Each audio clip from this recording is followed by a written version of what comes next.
They said that certain doors, when closed during a harsh winter, keep silent more than any witness would dare to record.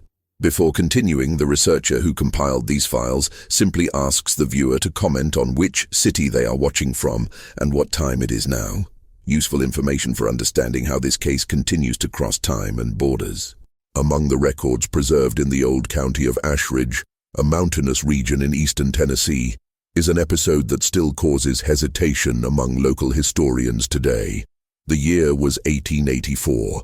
The hillsides were covered with dense forests, narrow streams, and wooden houses that resisted the early cold as best they could. The rural community, made up of just over 40 families, lived a quiet, hard, and disciplined life, marked by long distances and a discreet distrust among neighbors. It was there that the two women who would become known decades later as the Ashridge Daughters lived: Clara Ashridge, aged 30, and her older sister Margaret, aged 36.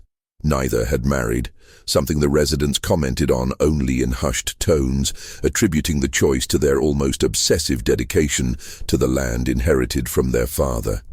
The Ashridge surname was familiar in the region, but their house, isolated just over 2 kilometers from the main road, was rarely visited. It was said that the sisters preferred the sound of the wind to the conversations of the village. Clara was described in preserved testimonies as more patient and gentle, a soft-spoken woman who busied herself with horticulture, mending, and a small collection of notebooks where she wrote down observations about wild plants. Margaret, on the other hand, had a stricter reputation. Firm when negotiating grain, demanding with suppliers, and almost always averse to unexpected interruptions. Even so, among neighboring families, it was believed that both sisters maintained a harmonious relationship, sustained by an extremely organized routine and mutual care that caught the attention of the few who came into contact with them. The sisters' house, built by their father in 1859, had a simple structure: 2 floors, a sloping roof, and dark wood marked by the humidity of winter. However, there was something that distinguished that residence from the others: an old underground room, known on the property as the Sunken Room, an expression that appears repeatedly in the documents. There is no official record of the construction of this room. It is not known whether it came from the sisters' father or previous owners. There is only a rudimentary floor plan, found years later, indicating that the room was located below the old tool shed, accessed through a reinforced door, partially hidden by aged boards. Longtime residents claimed that the space had been sealed off in the 1870s when the sisters' father fell ill and interrupted several projects on the farm. This version, however, is vague, as no records describe the exact purpose of the room. Some suggested it was used for seed storage, others as a makeshift shelter during the Civil War. None of this has been confirmed. What is documented, however, is that Clara and Margaret rarely mentioned the room, although they seemed to take care to ensure that no one approached it. A neighbor, James Ellaby, stated in 1891 that the sisters did not like it when anyone walked near the shed, as if stepping there were an intrusion into what was no longer theirs to open. This statement, taken from one of the reports, is one of the few indications that the sunken room was as avoided as it was remembered. The community saw little of the two, but knew enough to consider them discreet and reserved. Not strange. Clara occasionally sold dried herbs at the village market. Margaret delivered sacks of corn to the Holcomb's Creek mill. Both attended Sunday services, always sitting in the same row, near the north wall. Records say they left early, walked back, and almost never accepted invitations to communal meals or seasonal festivals. None of this, however, prepared the community for the episode that would permanently mark the sisters' names in the county archives. The first mentions appear in official notes written weeks after the event, concise, hasty, and inconclusive documents, but ones that reveal a detail that has intrigued researchers from the outset. In all recorded versions, there is reference to a group of 39 residents who, for reasons still debated, entered the sunken room during an impromptu inspection on a late afternoon preceding the first major snowfall of 1884. The notes do not explain why everyone decided to enter, nor who ordered the opening of a space that was believed to have been sealed for over a decade. What is known is that there is an abrupt gap in the testimonies, as if the decision itself had been made without anyone being fully aware of it. And it is precisely between these gaps that the mystery takes shape. The documents indicate that the door to the sunken room was found closed from the outside shortly after the 39 residents entered. No official record identifies who closed the door. None of the confirmed reports explain the reason for the inspection. And even more disturbingly, the archives do not provide a clear description of what was found when the door was finally reopened. In the preserved reports, this point is always covered by silence. A silence as thick as the winter that forever marked the name of the Ashridge daughters and the gloomy sunken room. And it is in this missing detail, almost torn from the archives, that the hook of the story is fixed. Before they disappeared, Clara and Margaret Ashridge were seen walking toward the shed, and that was the last recorded movement of them before the community discovered that the door to the underground room had been closed by someone who was never identified. Records prior to the Ashridge sisters' disappearance reveal a pace of life that, at first glance, seemed stable. The community of Ashridge County, though small, maintained constant activity around the mill, the church, and the plots of land where each family grew corn, beans, tobacco, and small vegetable gardens. The winter of 1884 was approaching with more severity than usual, and this created an atmosphere of urgency among the residents. Preparing firewood, reinforcing roofs, and ensuring food was stored was more than prudence. It was survival. Clara and Margaret followed this cycle meticulously. According to old notebooks found in the house, Clara kept daily records of the temperature, the amount of firewood consumed, and notes on the late harvest. Her writings were organized, almost methodical, and revealed a woman who observed the world with care and delicacy. Margaret, on the other hand, did not write as much.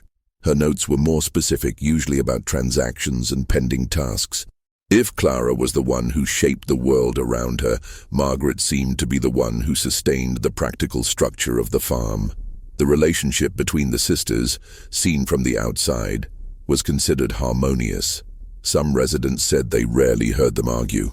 Other families commented that there was a particular kind of silent understanding between them, as if they shared codes that no one else understood. In a statement preserved decades later, a resident named Hester Collins said that the two seemed to move as if one already knew what the other would say, without a word needing to be spoken. The sisters' routine began early, even before the sun touched the first treetops. Clara would light the wood stove while Margaret checked the windows and the condition of the animals. The shed, located next to the house, always partially shaded, was part of this morning ritual. Margaret went there every day, although no one knew exactly why. She was the one who checked locks, padlocks, and occasionally replaced boards that were beginning to rot from moisture. This behavior did not raise any suspicions at the time, but it becomes curious when analyzed in light of what would happen weeks later. The older residents remembered that Margaret never allowed children to play near the shed. Once, she sent 2 boys from the Ellaby family away with firm but polite words, asking them not to return to that side of the property. No one understood her severity very well, as at first glance the shed looked like nothing more than an old, poorly maintained storage room. Clara, on the other hand, avoided the place completely. If she needed to store something there, she would call Margaret. In the notebooks, there is not a single direct mention of the underground space. However, there are subtle references that draw attention. In more than one entry, Clara writes about a cold that shouldn't be there and a feeling of wind coming from where there shouldn't be wind. The phrases are not explained or contextualized, but they coincide with days when Margaret recorded having reinforced the shed's outer door. Despite these small oddities, the sisters' daily lives were, for all intents and purposes, ordinary. They attended Mass on Sundays, always discreet. Margaret sat upright, hands clasped, posture unshakable. Clara would gaze intently at the stained glass windows, as if trying to understand how the light passed through the colored glass. After the service, they would decline invitations to communal meals, citing commitments on the farm. The residents interpreted this refusal as shyness, not aloofness. There was, however, a specific event that, in hindsight, takes on new meaning. In mid-October, some residents reported seeing Clara walking alone on the trail that connected the village to the woods to the north. The walk itself was not unusual, but the time was. Clara rarely went out in the late afternoon, especially so close to the beginning of winter. When questioned by Hester Collins, who met her on the way, Clara replied only that she needed to think better about certain things. This phrase, which at the time seemed like a melancholy confession, would be repeated in testimonies years later with growing curiosity. Think about what? Margaret also exhibited a subtle change in behavior. Documents describe how she began locking the doors of the house earlier than usual and, for 2 consecutive weeks, reinforced the padlock on the shed. A neighbor claimed to have seen the woman observing the structure for long minutes, as if evaluating something that only she could notice. When asked if everything was okay, Margaret simply said, "Winter will be different." These phrases, as brief as they were enigmatic, were recorded out of habit, not suspicion. At that time, the region was suffering from sudden storms and abrupt changes in temperature. The idea of a different winter did not sound alarming, just natural. No one could have imagined that this expression would become a milestone in the county archives. Despite these subtle changes, the sisters still fulfilled their duties in the community. In November, Margaret delivered corn to the mill for the last time. The record of the transaction is preserved. Quantity, weight, date, signature, nothing out of the ordinary. Clara, during the same period, sold some dried herbs and bought a small roll of fabric, probably for mending. The receipt is also kept without any additional notes. However, among the residents, there were rumors that something in the Ashridge house had changed. James Ellaby heard, according to him, a sound echoing from the shed one afternoon, something similar to the dragging of wood. He saw no one, but the feeling that the sound was coming from under the floor never completely left him. Hester Collins said that Clara looked paler, as if she hadn't been sleeping well.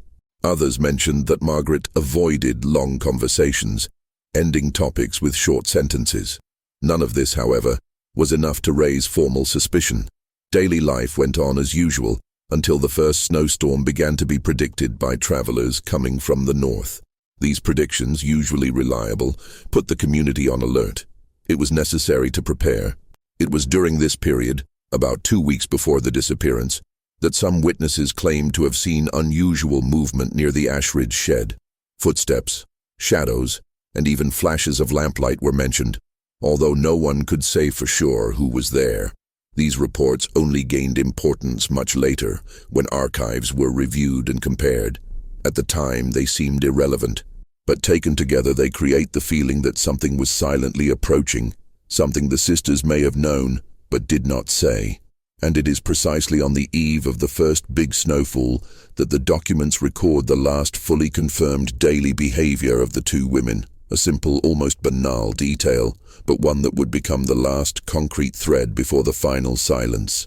In the archives recovered in the late 1920s, there is a specific sequence of documents that researchers consider to be the central axis of the Ashridge case.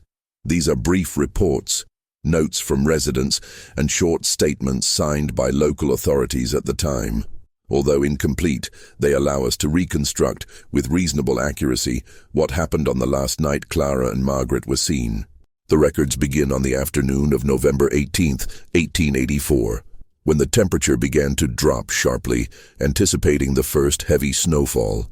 Reports from travelers coming from Pine Creek state that the wind was blowing from the northeast with unusual intensity.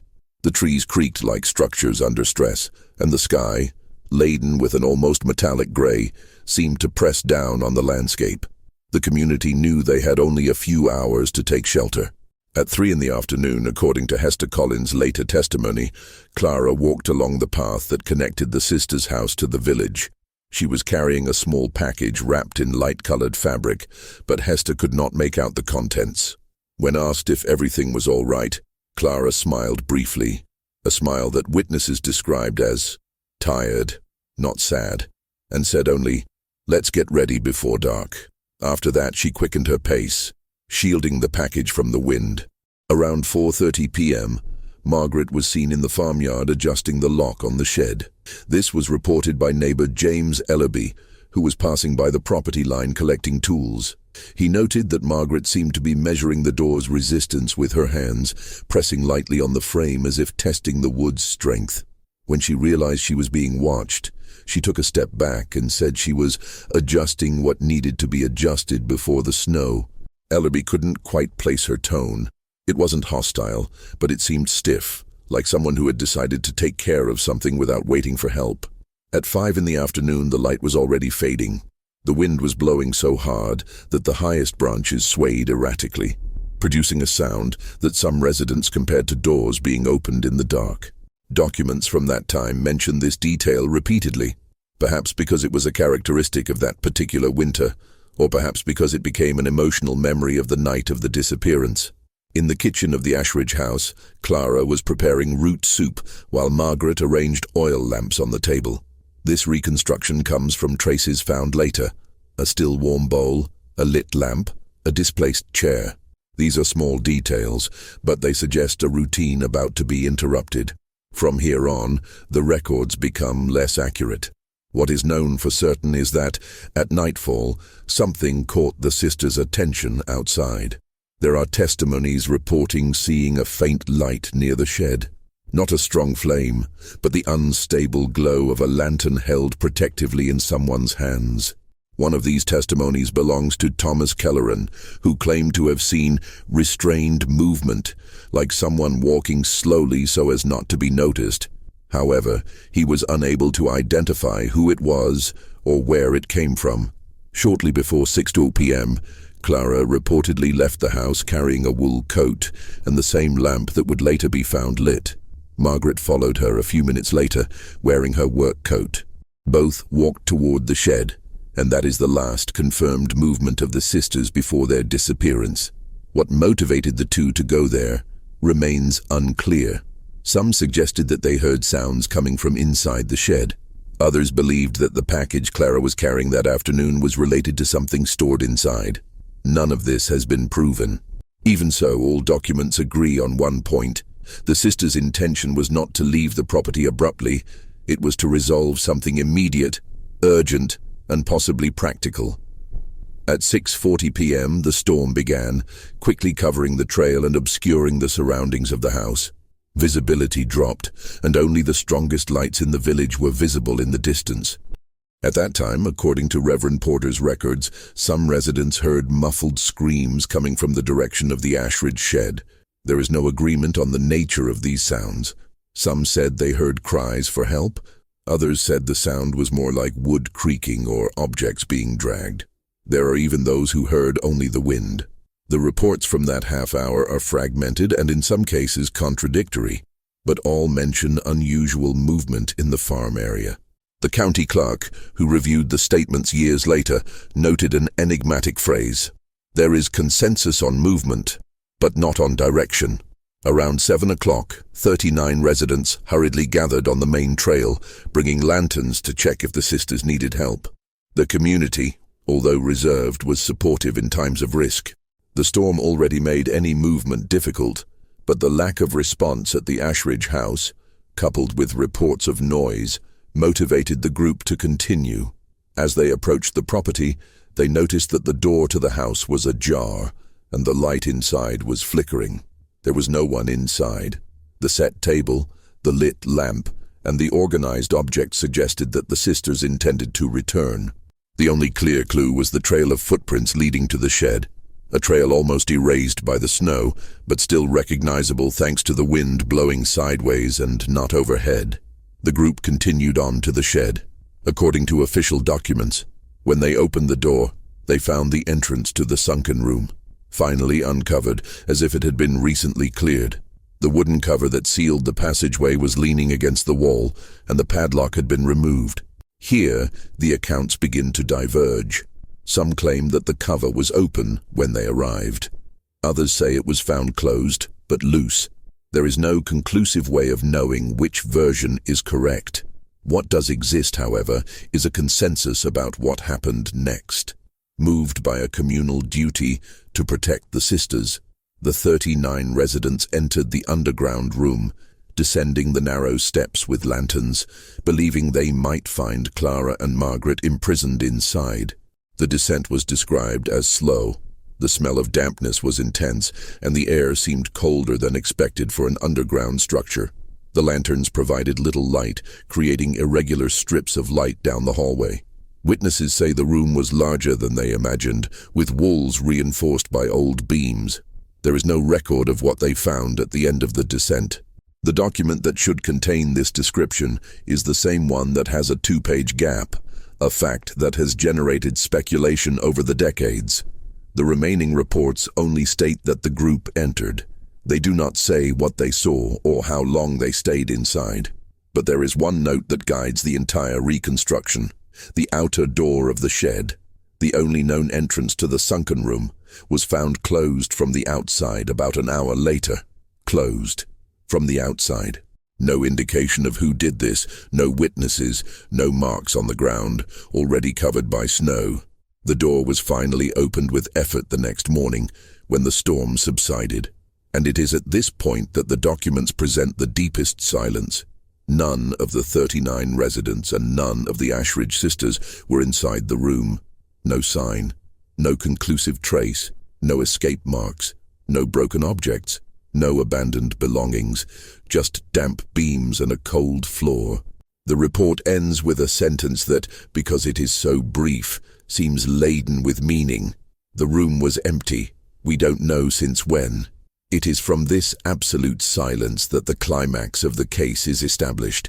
A documentary void that, paradoxically, marks the most vivid moment in the historical narrative. And it was precisely when they left the sunken room without answers that the first rumors arose. Rumors that would lead to consequences that would shape the following years and that remain to this day as the most human and painful interpretations of the Ashridge case. On the morning after the storm, when the sky finally stopped pressing down on the earth and the wind became just an irregular whisper among the branches, the community of Ashridge County gathered in front of the sisters' shed. The outer door had been forced open shortly before dawn, but no one had yet entered the sunken room. There was fear, silence, and a shared sense that crossing that threshold would be to officially acknowledge that something irreversible had occurred. Reverend Porter insisted that they be cautious. The local sheriff, Jonah Mercer, though lacking in resources, attempted to organize the opening as if conducting a formal investigation. When they finally descended into the room, they found only an empty structure. The silence was so profound that even the sound of the lamps seemed inappropriate. The 39 residents who had descended the night before were not there. Neither were the Ashridge sisters. There were no signs of a struggle, no preserved footprints, no broken ropes, no marks from dragged objects. The only physical evidence worth noting was the presence of small, drier areas on the floor, as if boxes or bags had been removed recently. This observation, however, was never officially confirmed. Some residents insisted on this memory. Others said it was just the effect of the uneven light from the oil lamps. Sheriff Mercer, in his original report, wrote, "No indication of violence, no indication of exit, no indication of additional entry. The absences are complete." This phrase, repeated for decades, would define the nature of the mystery.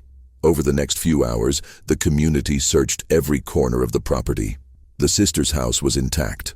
All objects remained in place. Clothes folded, tools organized, food stored as usual. There were no signs that the sisters had prepared to leave voluntarily. The shed, however, revealed details that aroused concern. In the right corner, behind recently removed boards, they found a set of empty bags and a wooden box with old hinges. Nothing inside, except dark moisture stains. Still, the box appeared to have been opened recently, as the dust around it was displaced. The sheriff was unable to determine whether this was related to the disappearance or if they were just objects forgotten by the family. From this point on, the testimonies become more emotional and the interpretations more varied. For some residents, it was clear that Clara and Margaret had discovered something about the sunken room shortly before the storm, something that required the community's intervention. This hypothesis, however, is weakened by the total lack of information about what motivated the group of 39 people to enter there that night. Others believed that the sisters had tried to protect old family possessions by moving boxes before the snowstorm. This would explain the unusual position of the wooden lid and the loose padlock. However, this explanation does not justify the collective disappearance. For 3 days, searches were conducted on the slopes, around the streams, between the ravines, and on the trails leading north. Nothing was found. The snow erased any physical clues, and the wind dispersed any sound traces. The mountainous region offered many natural shelters, but no sign of the sisters or the residents was found. Authorities in neighboring counties were notified, but with few resources and long distances, there was little they could do. The case soon took on a strange character. 41 people disappeared from the same property on the same night without a trace. During a review of documents in 1902, almost 20 years after the incident, one detail caught the attention of researchers. The package carried by Clara the previous afternoon was never found. This reignited questions about the nature of its contents. Something fragile. Old documents, her father's belongings. No answers were recorded. The inventory of the house did not indicate any missing important items. Reverend Porter, in one of his later statements, offered a more humane and melancholic interpretation. He suggested that the sisters, noticing some structural risk in the underground room, perhaps infiltration, imminent collapse, or faulty beams, had tried to inspect it before the snowstorm, asking the community for help. On the way down, something may have happened. A scare, a partial landslide, or even a lighting failure, forcing everyone to retreat. Amid the storm and low visibility, they may have scattered while trying to return to the surface, losing track of each other. This hypothesis is reinforced by the context of the time. Severe winters caused falls, disorientation, and fatal accidents, especially during nighttime storms. The absence of signs of a struggle and the lack of clear signs of violence reinforce the idea that there was no criminal action, but rather a collective tragedy triggered by extreme circumstances. Still, no theory fully explains the door being locked from the outside. This is the point that most baffles researchers to this day. If the door was locked to contain a risk, who did it? If it was an accident, how did it close without clear human intervention? Old reports mention strong winds that night, but the door's heavy, reinforced structure makes it unlikely that it moved on its own. In a statement given in 1891, James Ellaby said that, recalling the night, he had the impression, not a certainty, that when he arrived at the property the door was already closed. No one knew who had been the last to see the sisters before the storm. No one knew who had entered the room first, and no one could say for sure whether all 41 people had actually come downstairs. This last point is crucial. During the document review, an error was found that, although small, altered part of the historical interpretation, the list of residents present at the search does not match the list of missing residents. There are 2 discrepancies, 2 names that appear on one list, but not the other. This indicates that someone may have been included by mistake, or that not all of the missing persons were in the sunken room when the door was closed. This revelation, though subtle, paved the way for a more plausible understanding. The disappearance may not have occurred as a single event, but as a sequence of hasty decisions, isolated actions, and attempts to help that, combined with the extreme weather, led to a tragic and fragmented outcome. However, there is no record that unifies these pieces into a single definitive narrative. What remains is a set of gaps, scattered traces, and testimonies marked by the passage of time. And it is at this point, when all explanations seem incomplete, that the Ashridge case reaches its most human aspect.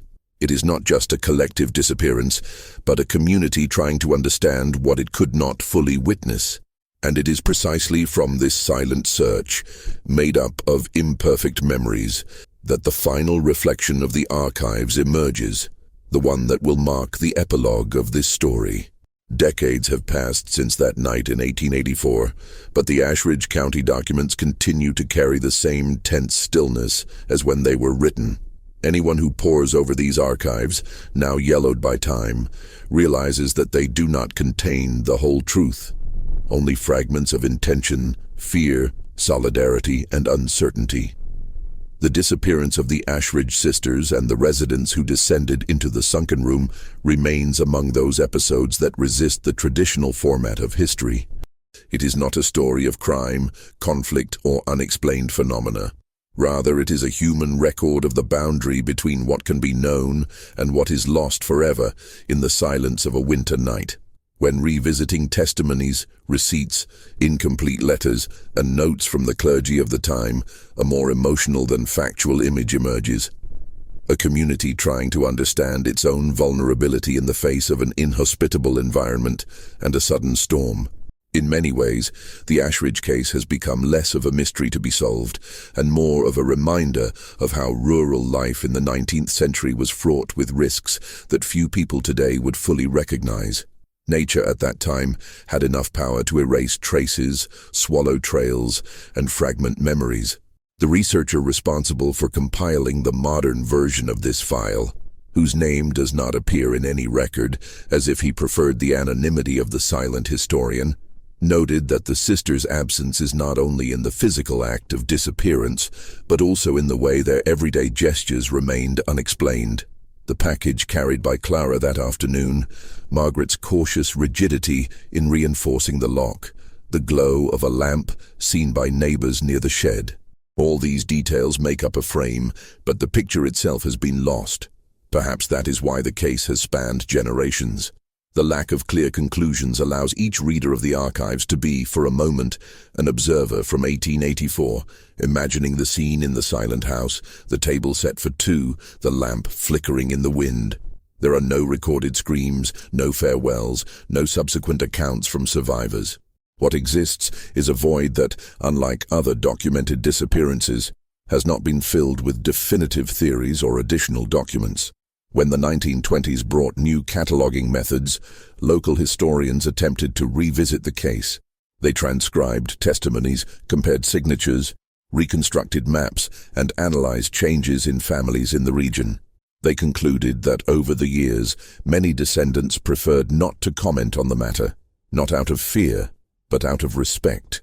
The collective tragedy became part of a community memory that no one dared to simplify. In some old houses in the region, the discrete memory of the sisters can still be found, tucked between books or stored in cedar boxes. A dried flower picked by Clara, a grocery list signed by Margaret, an indirect reference to a night of union that ended in silence. It is these small objects that sustain the humanity that is lacking in official reports. Walking along the old trail that led to the property, now overgrown with thick vegetation, one can imagine the wind that night, compressing the air between the twisted trunks. The landscape does not tell what happened. It leaves no clues. It only supports the idea that, in many historical episodes, what is lost are not only people, but also the exact meaning of the gestures that led them to their last known location. This is, perhaps, the final revelation that the archives suggest. None of those involved that night really understood the magnitude of what they were about to face. The community acted on the natural impulse to protect two respected women, and possibly upon entering the sunken room, sought only to prevent winter from causing further damage. The disappearance was not the result of a single decision, but the sum of vulnerabilities, pressures, and urgencies that accumulated until they broke the fine line between order and chaos. The county archives end with a simple note, written years later by an employee who never knew the sisters, but who reviewed enough documents to understand the nature of the case. The phrase is at the bottom of a loose, untitled page. Some stories are not resolved. They just rest where time has left them.